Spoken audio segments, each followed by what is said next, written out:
मुश्त ज़नी के नुकसानात मतलब मुठ मारने के नुकसानात। मुश्त ज़नी यानी अपने ही हाथों से अपनी जवानी ज़ाय करने की वजूहात।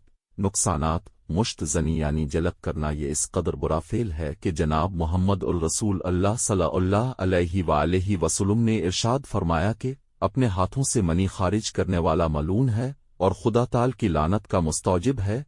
हाथ की रगड़ से उज़्व तनासुल के रग व पट्टे कमज़ोर पड़ जाते हैं और आन में खून का दौरा बंद हो जाता है। नीली नीली रगें उभर आती हैं और फिर उज़्व तनासुल में कमज़ोरी और ढीला पिन पैदा हो जाता है और फिर आहिस्ता आहिस्ता इंतशार के काबिल ही नहीं रहता। मनी के बार बार निकलने की वजह से निहायत ही खराब और मनी बहुत ही ज्यादा पुतली पैदा होने लगती है, जिससे मनी के कीड़े खत्म हो जाते हैं। बार बार मनी निकलने की वजह से मनी का पैदा होना भी कम हो जाता है और उसकी कुव्वत इमसाक बिल्कुल कम हो जाती है। इसलिए जब कभी पाखाना करते वक्त जोर लगाया जाए तो फौरी तौर पर चंद एक कतरे मनी के निकल पड़ते हैं और फिर आहिस्ता आहिस्ता यहाँ तक नौबत पहुंच जाती है कि जरा सी रगड़ जिमा के ख्याल से ही, औरत से बातचीत करने से ही मनी निकल जाती है। ऐसी हालत को ज़कावत हिस कहते हैं। अलावा अज़ीं इस फिल्म बद का सबसे बड़ा असर आज़ाए रईसा पर पड़ता है और बदन के जौहर मनी को खारिज कर देने की वजह से तमाम आज़ाई रईसा कमज़ोर हो जाते हैं। आज़ा रईसा दिल,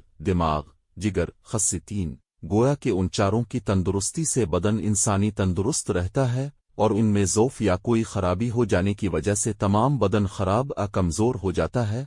और याद रहे कि हाथ से जवानी ज़ाय करने की वजह से उन चारों आज़ा को क्या क्या नुकसान पहुँचता है, आओ देखें। दिल मुश्त ज़नी जैसे बुरे फेल से जब कुछ लज्जत पैदा होती है तो इस वक्त यही नहीं कि सिर्फ मनी निकल कर बस हो जाती है, बल्कि साथ एक चीज़ और भी खारिज हो जाती है जो कि मनी से भी ज़्यादा कीमती है, और वो हरारत में गरीज़ी है। चूंकि इसके फ़ाइल को बार बार इस फेल को करना पड़ता है, इसलिए हरारत गरीज़ी इतनी खारिज हो जाती है कि जितनी और पैदा नहीं हो सकती। इसलिए इसका नतीजा ये निकलता है कि दिल कमज़ोर हो जाता है, बल्कि बाज़ को खफकान यानी भूलने की बीमारी और गशी का आर्जा भी हो जाता है। फिर जब इसको ये मालूम होता है कि सब तेरी उन बदफेलियों का नतीजा है जो अपनी बदकिस्मती से तो कर चुका है, तो फिर उसको गम लाहिक होता है। इससे दिल को भी नुकसान पहुंचता है, इसलिए वो किसी की तरफ नजर उठाकर मारे शर्म के देख नहीं सकता। वो अपने आप को गुनाहगार और बदकिरदार समझता है। इसका दिल धड़कता है और निहायत कमज़ोर हो जाता है। इसलिए इंतशार के वक्त वो खून की सही मिकदार उज़्व तनासुल की तरफ नहीं भेज सकता। इसी वजह से ज़ौफ़ क़ल्ब के मरीजों को कामिल इंतशार नहीं हुआ करता। ये दिल का नुकसान है। दिमाग मुश्त ज़नी से दिमाग को बहुत जल्द नुकसान पहुंचता है, क्योंकि जो असाब पट्टे दिमाग से निकलते हैं वो ज़का उल हिस होने की वजह से बहुत जल्द कमज़ोर हो जाते हैं और फिर वो यहाँ तक हो जाते हैं कि खा मर्द औरत के साथ भी लेटा रहे तब भी इंतशार नहीं होता। अलावा अज़ीं सरदर्द रहता है। ज़रा सा चलने या बैठे बैठे खड़े होने से आंखों के आगे अंधेरा छा जाता है। तरह तरह के बुरे ख्यालात पैदा होने लगते हैं और सबसे बड़ी अलामत यह है कि बवक्त अंजाल मर्द को लज्जत बहुत कम आने लगती है, इसलिए वो लज्जत की दवाएं लेकर और भी कमज़ोर पड़ जाता है। जिगर मुश्त ज़नी की वजह से जिगर बहुत जल्द कमज़ोर हो जाता है, क्योंकि मनी के ज़्यादा खारिज हो जाने की वजह से खून की ज़्यादा ज़रूरत पड़ती है। इसलिए जिगर को खून बनाने के लिए ज़्यादा काम करना पड़ता है, लेकिन जो खून पैदा होता है वो मनी बनाने में सिर्फ हो जाता है। इसलिए जिगर को पूरी खुराक नहीं मिलती। इस वजह से जिगर बहुत जल्द कमज़ोर हो जाता है और जलक लगाने वाले के बदन में खून कम होने के बाइस इसके बदन की रंगत जर्द हो जाती है, नीज उसकी भूख बंद हो जाती है।